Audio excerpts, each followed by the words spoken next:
आज लोगों को मुफ्त में रेशन देना, ये प्रधानमंत्री नरेंद्र मोदी जी ने वो सब काम किया। आज आयुष्मान भारत का योजना लाया, 5 लाख रुपया तक हर सालाना हमें हमारा हेल्थ इंश्योरेंस हुआ, कृषक सम्मान निधि हुआ, 6,000 रुपया नरेंद्र मोदी जी ने जमा करता है, साथ में शिवराज जी ने भी और 6,000 रुपया जमा कर देते हैं। आप एक फैमिली का भी आप हिसाब करिए, अगर मैं कृषक का फैमिली हूं, 12,000 रुपया मेरा घर में कृषक सम्मान निधि से आते हैं, मतलब 1,000 रुपया हर मंथ, 1250 रुपया आते हैं लाडली बहना स्कीम से। अगर घर में 2 बहू है तो दोनों का आ जाएगा 1250, 2,200 रुपया, साथ में कृषक सम्मान निधि से 1,000 रुपया। आज आप सोच सकता है कितना बड़ा काम मध्य प्रदेश में हो रहा है। रास्ता बन रहा है, शासकीय मेडिकल कॉलेज कितना था शिवराज जी का समय में, आज मध्य प्रदेश को 40 मेडिकल कॉलेज मिला। मैं थोड़ा दिन पहले मध्य प्रदेश में आया था, एक शिवराज जी ने मुझको बात बताया, मैं तुरंत जाके आसाम में इंप्लीमेंट किया कि मुझको बताया कि हिमन भाई, हमने ये निर्णय लिया हो कि हमारे जो सरकारी स्कूल से जो बच्चा पढ़ के निकालेंगे उनके लिए मैं मेडिकल में 5% सीट संरक्षण करके रखा हूं। मतलब इंग्रजी स्कूल में पढ़ने वाला बेटा लोग जो थोड़ा अमीर घर का है, ट्यूशन होता है, वही मेडिकल सीट मिल जाता था, लेकिन शिवराज जी ने निर्णय किया ना, 5% मेडिकल सीट शासकीय स्कूल से जो पढ़ के निकालता है उनके लिए संरक्षण होगा। मैं यहां सुना और जाके आसाम में मैं तुरंत इंप्लीमेंट कर दिया।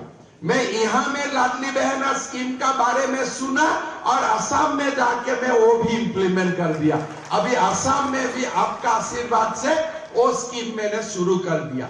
मतलब मध्य प्रदेश आज देश को नेतृत्व दे रहा है, मध्य प्रदेश आज देश को सिखा रहा है। मैं 1.5 करोड़ माताओं को नहीं दे पाया, आसाम में मैं 30 लाख माताओं के लिए लाडली बहना स्कीम 1250 रुपया स्टार्ट कर दिया यहां से सीख के। लेकिन हाँ, मेरा संसाधन थोड़ा कम है, मैं 1.5 करोड़ को नहीं दे पाता हूं, लेकिन आज कम से कम मध्य प्रदेश पूरा भारत को प्रेरणा दे रहा है। लास्ट टाइम जो मैं मध्य प्रदेश आया, 2 स्कीम यहां से लेके गया, लाडली बहना स्कीम और मेडिकल में सरकारी स्कूल का विद्यार्थियों के लिए 5% सीटों का रिजर्वेशन। अभी मैंने और सीख के गया हूं कि लाडली लक्ष्मी स्कीम से भी कोई कन्या को शिवराज जी ने लाखपति बना दिया है।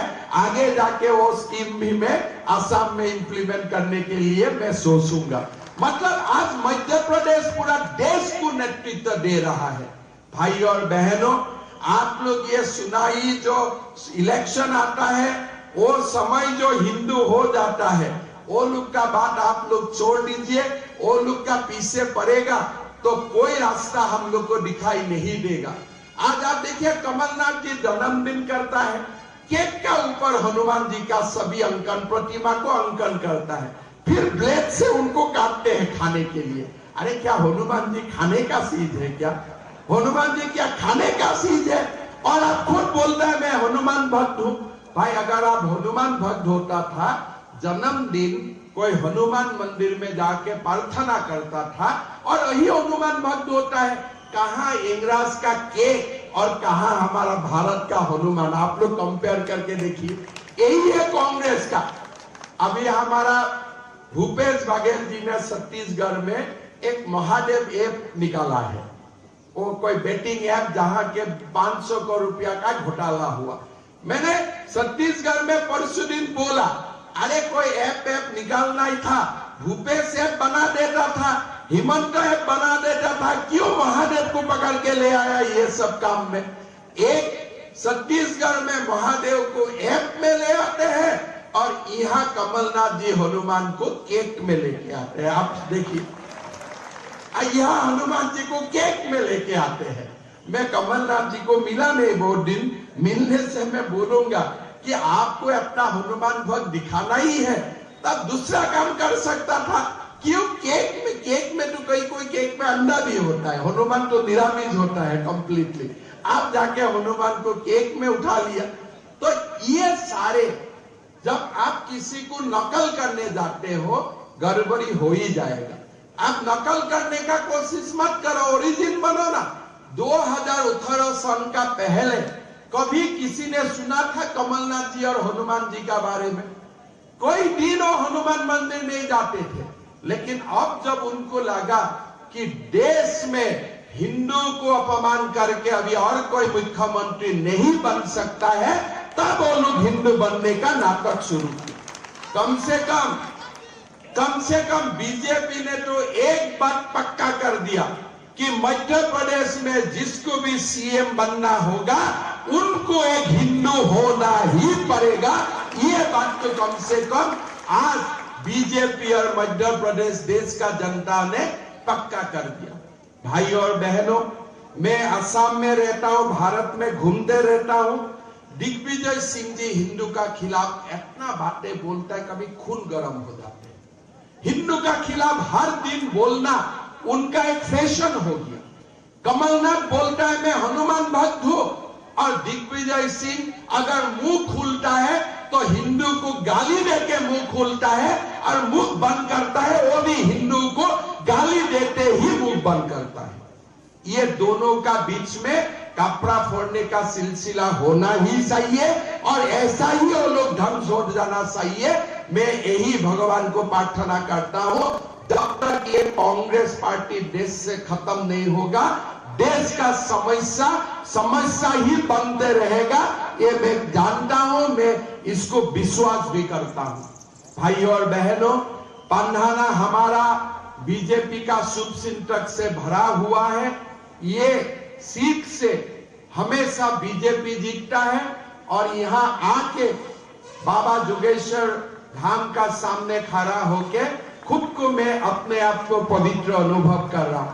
आप लोग का सामने दो सब बोलने का मुझको मौका मिला, मैं खुद को पवित्र अनुभव कर रहा हूं। पंधाना आके मुझको ऐसा लग रहा है कि एक तीर्थ भवन हो गया है मेरा, इसलिए आप लोग बीजेपी को हमेशा प्यार दे के आया है और हमेशा बीजेपी को जिता के आया है। मुझको गाड़ी में हमारा कार्यकर्ता में बोला है कि पंचायत से जिला समिति तक जो भी चुनाव होता है पंधाना में हमेशा बीजेपी ही जीतता है, और आप लोग बीजेपी को जिताते हैं।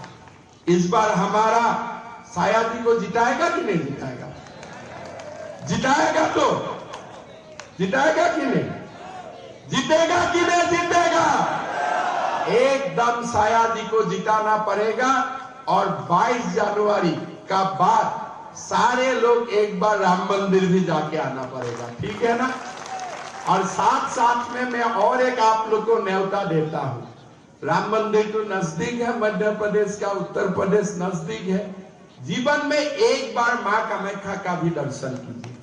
हमारे जो शिव पुराण में माना जाता है, महादेव ने जब सती का मीटरे लेके पूरा दुनिया घूमते रहा, उस समय कृष्ण जी ने सुदर्शन चक्र ने उनको 52 अंश में खंडित किया था, और महादेव का जो दूध है उसको पतला कर किया था, नहीं तो महादेव घूम रहा था पूरा दुनिया भर। जोनी मुद्रा जो सृष्टि का मूल होता है वही नीलाचल पर्वत में पड़ा, और उसी को ही मां कामाख्या नाम से जाना जाता है। मां कामाख्या में महाकाली, महालक्ष्मी, महासरस्वती तीनों विराजमान होता है। तो आप लोग जीवन में जब भी समय मिलता है एक बार आप लोग कामाख्या में भी जरूर आइए।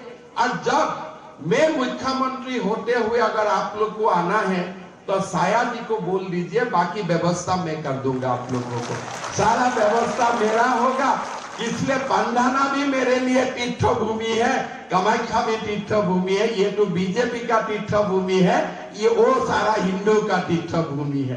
तो हम लोग एक साथ मिलके देश को बनाएगा। मैं यहाँ आया, और आप लोगों से आशीर्वाद मिलने का सौभाग्य हुआ।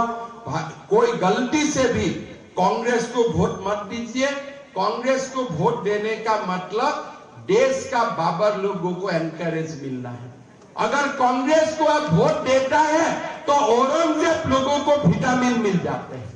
ये जगह में अगर कांग्रेस जीतता है, देश का बाबर औरंगजेब देश का कोने कोने में हमारे लोगों का ऊपर अत्याचार शुरू कर देगा। आज कर्नाटक में कांग्रेस जीता। कर्नाटक में डेली क्या हल्ला होता है आप लोग सुनते रहिए। डेली कहां से बाबर औरंगजेब लोगों को ऑक्सीजन मिल गया पता नहीं, हल्ला शुरू कर दिया। कांग्रेस जीते और तुरंत वो लोग का हल्ला शुरू। यही है वो लोग का राजनीति। इसीलिए भाई और बहनों, सुनाई कांग्रेस का हिंदुत्व हमको ठुकराना है। ये लोगों को वोट नहीं देना है।